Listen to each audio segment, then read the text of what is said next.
Bonjour à tous et bienvenue sur la chaîne Hélios Guidance. Je vous souhaite à toutes et à tous une très belle année 2024, qu'elle vous apporte joie, bonheur et réussite.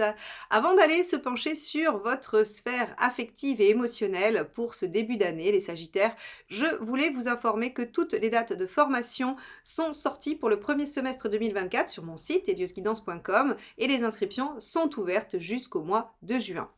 Vous y retrouverez également les formations en autonomie pour apprendre de chez vous à votre rythme et aussi toutes les guidances que je vous propose pour répondre à vos questions, à vos préoccupations, que ce soit en rendez-vous à mon cabinet à Gradignan près de Bordeaux ou par téléphone ou en visio ou bien encore sans rendez-vous avec une réponse en audio dans votre boîte mail. Vous retrouverez tout ça donc sur mon site, je vous y attends. Et nous, on va aller s'occuper donc de votre vie affective et relationnelle avec un premier tirage relationnel et ensuite un tirage pour les célibataires. Mais on va tout de suite regarder quel est l'arcane majeur qui dominera la totalité de ces deux tirages. Allez, c'est parti. Sagittaire, début d'année 2024, donc le mois de janvier et tout début février, jusqu'à ce que je sorte le prochain tirage sentimental. Hop. On va regarder ça. Allez.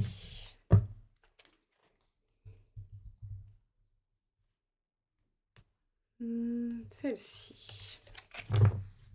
Le mât inversé. Alors, les Sagittaires, vous allez avoir envie probablement d'être tranquille, de vous poser, de sécuriser un peu votre situation. En tout cas, avec un mât inversé, pas de prise de risque. Voilà. Alors, si on voulait que ça bouge, mauvaise nouvelle. Avec un mât inversé, les choses stagnent, la situation ne bouge pas, elle reste telle qu'elle est. Donc, on va voir, selon ce qui ressort dans les deux tirages. Ça peut être le signe d'une installation, d'une concrétisation et d'une pérennisation dans une relation. Ça peut être le signe d'une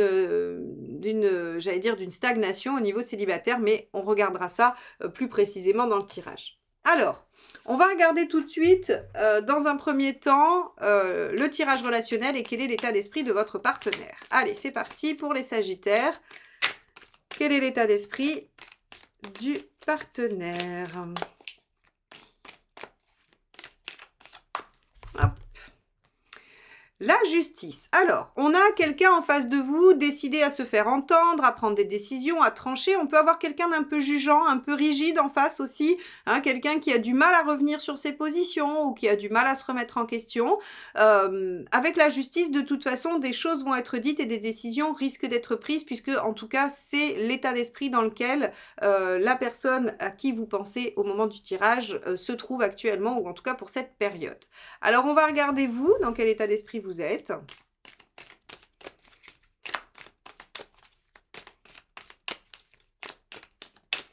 Hop. 3 d'épée. Alors vous voulez que les choses soient dites, vous voulez être au cœur du problème, savoir de quoi il retourne. En fait, vous voulez aller au cœur de la situation. C'est-à-dire que le 3 d'épée, c'est visiblement, il y a quelque chose qui vous préoccupe, il y a une problématique et vous voulez en connaître les tenants et les aboutissants. Vous ne voulez pas de mensonge, vous voulez la vérité pure, même si elle est douloureuse, même si elle n'est pas facile à entendre. Ok, bon, alors avec un partenaire qui est en justice en face, vous risquez d'être servi, j'ai envie de dire. Vous risquez d'avoir effectivement des choses assez brutes de décoffrage, pas forcément violentes. La justice, elle est juste dépourvue d'affect, elle est juste pas très,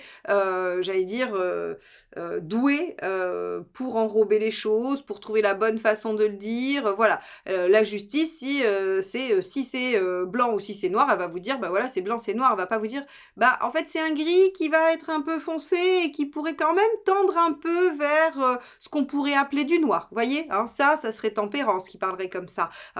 Mais la justice, elle va vous dire, bah non, c'est comme ça et pas autrement, et elle va pas arrondir les angles. Et effectivement, vous pourriez être face à une vérité, mais que vous avez demandé puisque c'est votre état d'esprit. C'est-à-dire que c'est ce que vous souhaitez, c'est pas subi, là, pour le coup. Alors, on va aller voir quelle est la problématique. Bon. La problématique pour les Sagittaires dans cette relation. Alors. Le 4 d'épée, l'inertie, le manque de mouvement, le fait aussi que finalement, on ait l'impression qu'il y ait pas mal de réflexion, mais qu'il n'y ait pas beaucoup de partage. Parce que le 4 d'épée, c'est une réflexion intérieure. C'est quand même, on s'arrête, on réfléchit et on essaye de définir la stratégie d'après. Et là, en fait, si vous voulez, en négatif, bah, il y a de l'inertie, mais il n'y a pas de réflexion. Ou alors, s'il y a une réflexion, elle n'est pas partagée, elle n'est pas déployée, elle n'est pas exploitable, vous voyez. Donc, en gros, on est vraiment dans une problématique de pas comprendre ou de pas savoir les choses ou de pas les avoir entendues, hein, vraiment. OK. Bon, on va poursuivre, on va voir. On va voir ce que ça nous dit. Allez, qu'est-ce qui aide dans cette situation?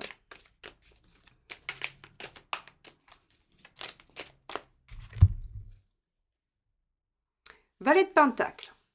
OK. Valet de Pentacle, il vous dit, pensez qu'il y a du potentiel dans cette situation. Pensez qu'il y a quelque chose à déployer. Et utilisez vos outils et vos ressources. Qu'est-ce que vous savez faire? Qu'est-ce que vous avez l'habitude de faire dans les relations qui fonctionnent bien? Est-ce que vous avez une aptitude particulière? Ça pourrait être la communication, ça pourrait être l'écoute attentive, ça pourrait être la compassion, ça pourrait être la patience, ça pourrait être tout un tas de choses en fait.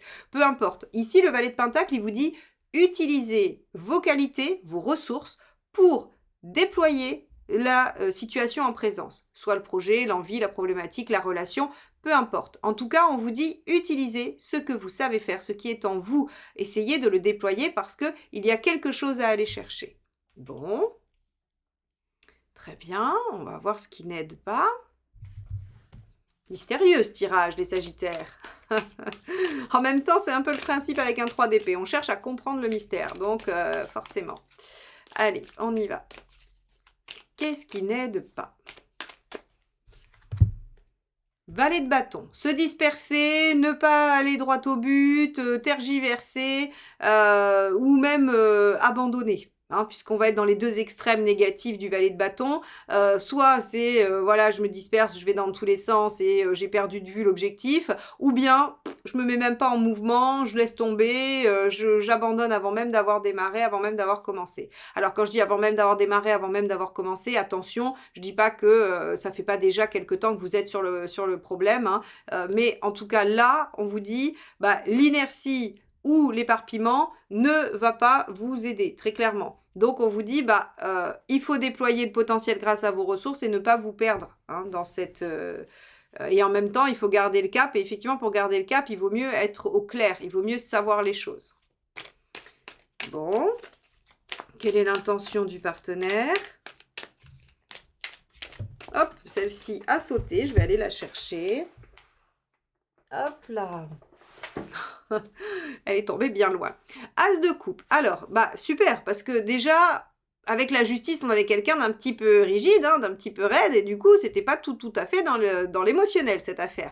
Donc là, l'as de coupe récupère un petit peu la chose, c'est-à-dire qu'en fait, votre partenaire, il a bien l'intention de déployer les choses. En fait, il a l'intention de mettre les choses au clair, il a l'intention de prendre des décisions, de s'organiser, de se faire entendre pour déployer le sentiment, pour déployer l'affect, pour déployer ce qu'il y a à déployer dans cette relation. L'as de coupe, c'est une belle carte en fait en intention parce que on a l'intention d'aller donner ce que l'on ressent à l'intérieur. L'as de coupe, c'est cet amour naissant, c'est ce qu'on ressent en soi quand on tombe amoureux, quand on se dit tiens, cette personne elle me plaît bien, cette personne, il y a un truc, il y a quelque chose. Alors on ne sait pas encore dire que c'est de l'amour, que c'est un amour encore plein, complet, mais en tout cas on sent qu'il y a quelque chose qui prend cette direction. Et là, votre partenaire, et c'est pour ça probablement qu'on a le main inversé, on va vers une situation qui se normalise, on va vers une situation qui se pose.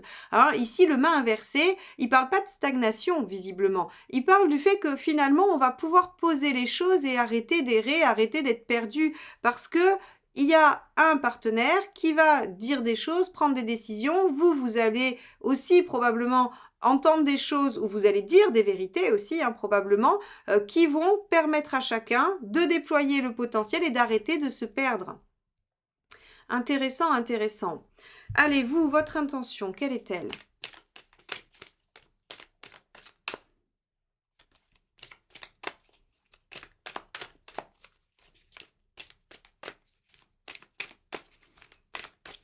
Hop, ce sera celle-ci.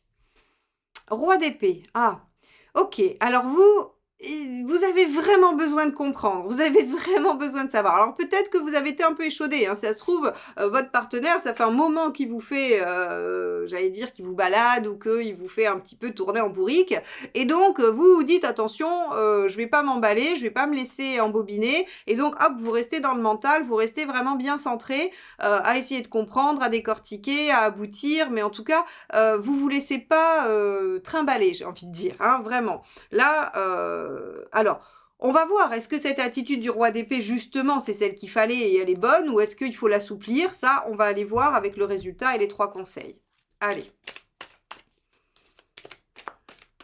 Vous en êtes où à la fin de la période, donc janvier et tout début février.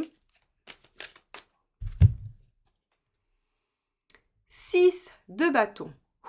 On est victorieux. Donc, finalement, votre roi d'épée, il doit être efficace. Hein. Le fait de rester concentré, le fait de ne pas vous laisser embarquer et de maintenir peut-être chez le partenaire une forme d'effort ou de positionnement, c'est plutôt pas mal. Avec un 6 de bâton, on dépasse les obstacles, on est victorieux, on atteint l'objectif, on dépasse le moment difficile. Donc ça, c'est plutôt chouette. Vous avez à la fin de la période un sentiment de réalisation, un sentiment d'accomplissement par rapport à ça. À mon avis, ça normalise votre relation avec le main inversé, hein, très clairement. Allez, on va regarder. Premier conseil. Hiérophante. Faites-vous aider, prenez conseil aussi. Ça, c'est intéressant. Le hiérophante, c'est demander à quelqu'un qui sait. J'aime bien cette formule, je l'avais vue quelque part, je sais plus où, mais j'avais lu, en fait, il n'y a pas déjà quelque part quelqu'un qui a déjà eu le même problème que vous et qui n'y ait pas déjà trouvé la solution. Et en fait, bah, c'est vrai. D'ailleurs, YouTube regorge de ça. Si vous tapez comment faire une tarte tatin, eh ben, vous avez 50 personnes qui vous ont, qui ont déjà précédé pour bien faire une tarte tatin et qui vous donnent la marche à suivre. Si vous voulez savoir comment démonter votre courroie de sèche-linge, vous avez également des tutos sur ça parce qu'en fait, il n'y a pas déjà quelqu'un qui n'ait pas déjà eu ce problème et qui n'ait pas trouvé la solution. Donc en fait, allez chercher peut-être dans des lectures, dans des discussions avec des personnes que vous estimez de bons conseils, auprès de voilà, n'importe qui. En tout cas, le hiérophante, c'est suivez les conseils et n'essayez peut-être pas de le trouver vous-même, en fait. D'autres personnes ont déjà trouvé la solution. Voyez? Ok, premier conseil. Deuxième.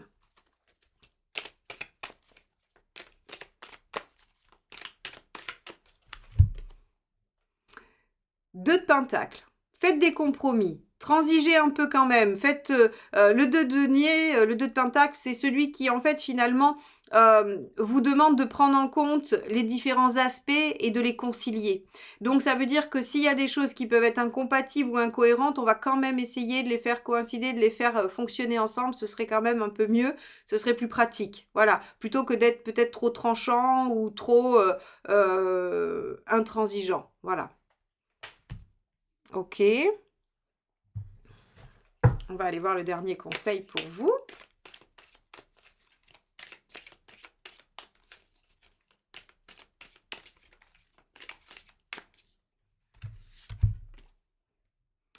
Sept de bâton. Défendez votre point de vue, défendez ce en quoi vous croyez, ne vous laissez pas abattre. Donc encore une fois, le roi d'épée est une bonne posture. Roi d'épée, je ne me laisse pas amadouer, je ne me laisse pas attendrir, je reste sur ma ligne droite, je sais ce que je veux, je mène à bien mon projet, je mène à bien, j'allais dire, ma stratégie, mais pour le coup, il faut l'avoir élaborée, hein, parce que visiblement, la problématique, c'est qu'il n'y en avait pas de stratégie. Et donc, le 7 de bâton, c'est, voilà, je défends mes valeurs, je défends ce en quoi je crois, je défends ce que je veux voir advenir, je défends mon point de vue et mon projet, hein, de la relation ou mon projet de vie, peu importe. Mais en tout cas, on vous demande de défendre votre point de vue.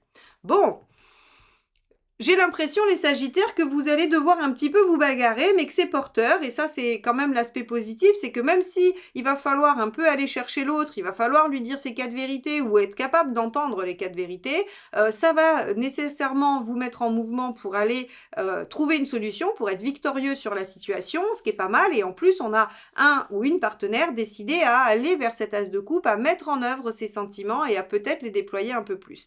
Donc, on a une situation prometteuse pour laquelle lequel il ne faut pas se disperser, rester concentré et vous obtiendrez un résultat qui vous convient.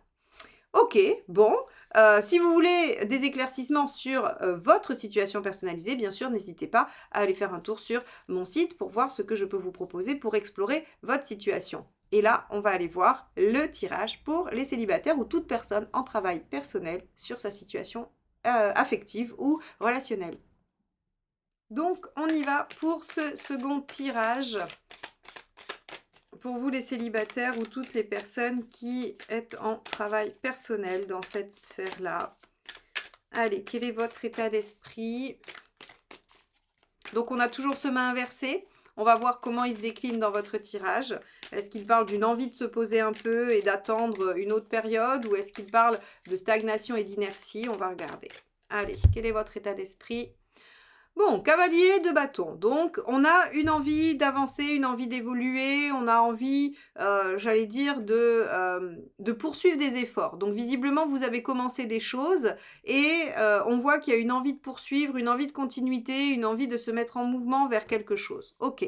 Bon, on va aller voir ce que vous voulez obtenir avec cette posture-là, cette attitude-là.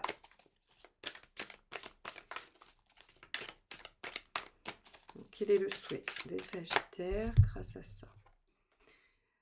L'As de denier, démarrer quelque chose de nouveau. Ok, vous voulez démarrer quelque chose de nouveau, mais attention, c'est l'As de denier. Donc en fait, c'est démarrer quelque chose pour construire, quelque chose de solide, quelque chose de prometteur, quelque chose qui va s'ancrer. Et donc effectivement, le main inversé ici signifie que vous avez envie de construire, vous avez envie de vous poser, de normaliser votre vie relationnelle. Alors, de la normaliser, soit par le fait de rentrer dans un schéma sociétal, de couple ou autre, soit de la normaliser par rapport à vos ressentis, c'est-à-dire de guérison de blessures, voilà, d'avoir un rapport, on va dire, entre guillemets, normal, même si je crois pas que ça existe vraiment et je sais pas trop ce que ça veut vraiment dire, mais c'est juste pour que vous puissiez comprendre qu'il y a quelque chose, le main inversé, en fait, il se normalise, vous voyez, il arrête d'être un peu atypique, il arrête d'être un peu en dehors des cases et il fait comme les autres. Et donc, en fait, si vous voulez, ici, on a l'impression que vous voulez mettre en mouvement quelque chose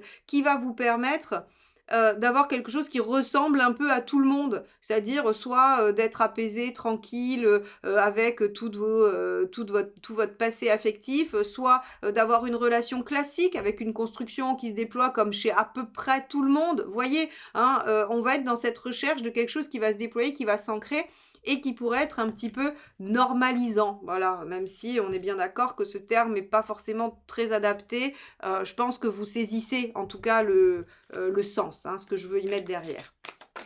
Ah bah celle-ci est tombée. Allez, qu'est-ce qui peut vous empêcher d'y arriver? Hop, c'est le 10 de denier. Alors, le 10 de denier, c'est... J'essaye de voir en fait comment je peux vous l'expliquer par rapport à ce que je viens de dire.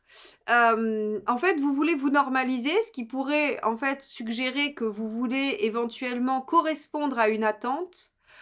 Or, votre façon de vous construire, la façon dont vous vous êtes construit, en fait, finalement, elle correspond pas à ça.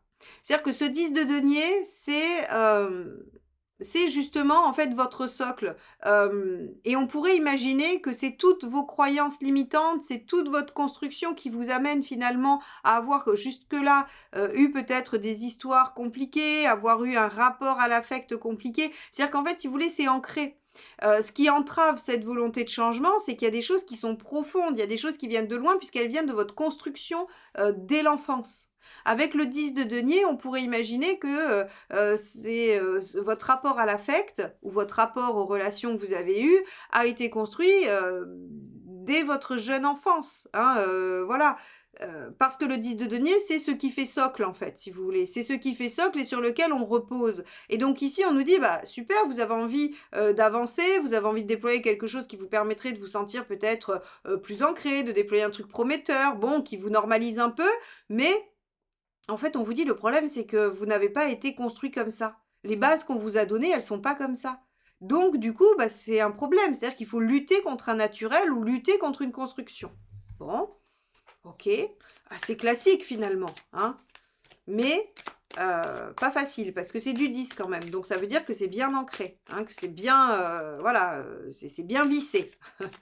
Allez, on va regarder ce qui vous aiderait. Ah ouais, reine d'épée. Alors, la reine d'épée, elle tranche dans le vif et elle ne fait aucun cadeau. C'est-à-dire que, s'il faut couper des liens, alors j'aime pas utiliser ces termes, mais là, en l'occurrence, je vais être un peu obligée parce que cette reine d'épée, elle m'oblige par rapport à ce 10 de denier. Si vous voulez, s'il faut couper des liens toxiques, si par exemple vous avez, des liens familiaux qui vous entravent, qui vous empêchent de vous déployer, vous avez l'impression que ça vous, savonne un peu la planche, et ben, en fait, là, la reine d'épée, si vous voulez, on vous dit: «Là, maintenant, il faut couper court, il faut vraiment trancher, il faut plus laisser, faut plus laisser attendrir, faut plus laisser, abattre». Alors c'est rigolo parce que ça rejoint beaucoup le tirage d'avant, qui est pour autant, enfin qui est pour les couples, hein. Mais on voit que vous, les Sagittaires, vous êtes à un moment de votre vie où là, il faut arrêter de vous laisser embarquer, parce que, vous êtes sympathique, parce que vous vous dites: «Après tout, les gens sont gentils» ou «Les gens, ont bon fond» ou en fait, si vous voulez, c'est votre générosité, c'est votre ouverture de cœur qui, en fait, vous joue des tours. Là, on vous dit: «Non, il faut trancher sec», en fait, hein. La reine d'épée, vraiment, elle fait pas de quartier, très clairement. Donc ici, on vous dit, bah, vous avez une construction, qui, vous entrave dans votre volonté de changement et d'apaisement et de déploiement. Il va falloir couper, net avec ça. Alors, plusieurs façons, soit c'est des relations et il faut les couper, soit c'est des schémas et il faut aller les changer. Alors pour ça, vous avez la PNL, vous avez le travail énergétique, vous avez plein de choses qui peuvent vous aider, l'hypnose, voilà, toutes ces choses-là peuvent vous aider à travailler là-dessus. Hem Soit on est sur effectivement le fait de couper avec du transgénérationnel et là tout le travail symbolique va aussi être aidant, va être possible. Donc à vous de voir en fait, ce qui semble bloquer. Je pense que vous l'avez identifié parce que sinon on nous mettrait un travail de recherche et d'introspection. Je pense que vous savez pertinemment ce qui bloque, mais vous n'avez pas encore eu peut-être la force, le courage, de tout couper ou de rompre avec ça. Or là on vous dit: «Faut plus hésiter, il faut couper court avec ça». Bon, alors l'issue, c'est quoi à court terme? Qu'est-ce qui se passe si vous faites cette fameuse reine d'air là, cette reine d'épée qui coupe tout? Bah oui, 8 de denier en fait, c'est-à-dire que ça vous demande un sacrifice terrible, ça je l'entends. C'est normal, c'est légitime, c'est un sacrifice effectivement, mais c'est un sacrifice qui va payer, hein. Mais au moment où vous le faites, vous vous dites: «Mais est-ce que vraiment?» hein, c'est ça, c'est la caractéristique du vide de denier, c'est qu'en fait, on fait des efforts sans savoir si ça va porter ses fruits. C'est un peu difficile à faire, hein, c'est un saut dans le vide, alors que des fois, par exemple, avec un 6 de bâton, on sait que quand on se lance dans la bataille, on va y arriver, hein, on le sent, on le pressent, on a cette confiance, c'est juste qu'il faut y aller. 8 de denier, on se dit: «Mais si je fais ça, j'ai aucune garantie, c'est vraiment un saut dans le vide». Oui, mais un saut dans le vide qui vous amène à quoi? Waouh! Alors là, on pouvait pas espérer mieux. Si, le 21, allez, soyons fous, on pouvait espérer mieux, on pouvait avoir un 21. Mais enfin bon, le soleil, il est quand même déjà vachement bien, hein. Et donc, là, on est sur une belle ouverture, une réalisation, un sentiment de libération, une visibilité, une clarté. En fait, si vous voulez, vous allez rayonner de l'intérieur. C'est absolument fantastique. C'est-à-dire qu'ici, on voit que, vous avez envie d'accéder à quelque chose de constructif, on va le dire comme ça, normalisant ou pas, on s'en fiche finalement. J'ai envie de vous dire, oubliez ce mât, hein, qui finalement vous parle juste de revenir à quelque chose de peut-être plus profond, plus stable pour vous. Donc on a une envie forte d'aller déployer quelque chose voilà, de concret et qui va être prometteur, mais seulement en fait on a tout un bagage, tout un sac à dos comme je dis là qui entrave, qui empêche. La reine d'épée, elle vous dit: «Coupez court avec tout ça». Faites n'importe quel, processus, procédure, voilà, pour qu'en fait ça s'arrête. C'est un sacrifice énorme, mais qui est ô combien porteur puisque il vous amène à la position du soleil qui est vraiment là pour le coup le bonheur, la joie, l'ouverture, la réussite, la reconnaissance, le rayonnement, le couple d'ailleurs, hein, aussi si vous cherchez à rencontrer la bonne personne, au bout il y a la bonne personne. Puisque le soleil c'est le couple gémellaire, c'est les rencontres où vous savez, l'un finit les phrases de l'autre, où on se regarde et on s'est compris. C'est vraiment ce couple en fait où il y a une réciprocité et une connexion très intense. Donc, que ce soit pour vous-même un rayonnement intérieur ou pour trouver un couple qui vous permet de vous sentir réalisé et heureux, eh bien, ça vaut le coup d'opérer un petit peu cette reine d'épée et de trancher net avec ce qui vous relie à ce passé, à cet ancrage et qui vous empêche d'avancer. Les Sagittaires, ce mois-ci est un mois charnière pour vous, c'est un mois important. Vous pouvez vraiment couper avec d'anciens liens qu'ils soient, symboliques ou réels, vous pouvez couper avec ça pour aller vers une magnifique ouverture. Donc, ben, au boulot, au boulot les sagittaires et revenez me dire dans les commentaires ce que ça a produit chez vous de faire cette fameuse reine d'épée. OK, bon, alors n'hésitez pas à liker, commenter, partager ces vidéos. C'est ainsi que vous m'aidez à continuer la chaîne, à vous proposer ces guidances générales et sentimentales tous les mois. Abonnez-vous évidemment si vous ne l'êtes pas, ce serait absolument fantastique qu'on atteigne les 100 000 cette année et on fêtera ça avec, je sais pas, un événement spécial, peut-être un live où je réponds à vos questions, où on fait des petits tirages, des choses comme ça. Mettez vos suggestions aussi dans les commentaires de ce que vous aimeriez voir sur la chaîne pour fêter les 100 000 abonnés. Voilà, je lirai tout ça avec attention et on préparera quelque chose évidemment. Donc abonnez-vous et évidemment, merci à tous ceux qui sont là depuis bien longtemps ou même plus récemment. Merci infiniment à tous et à très bientôt. Bye bye.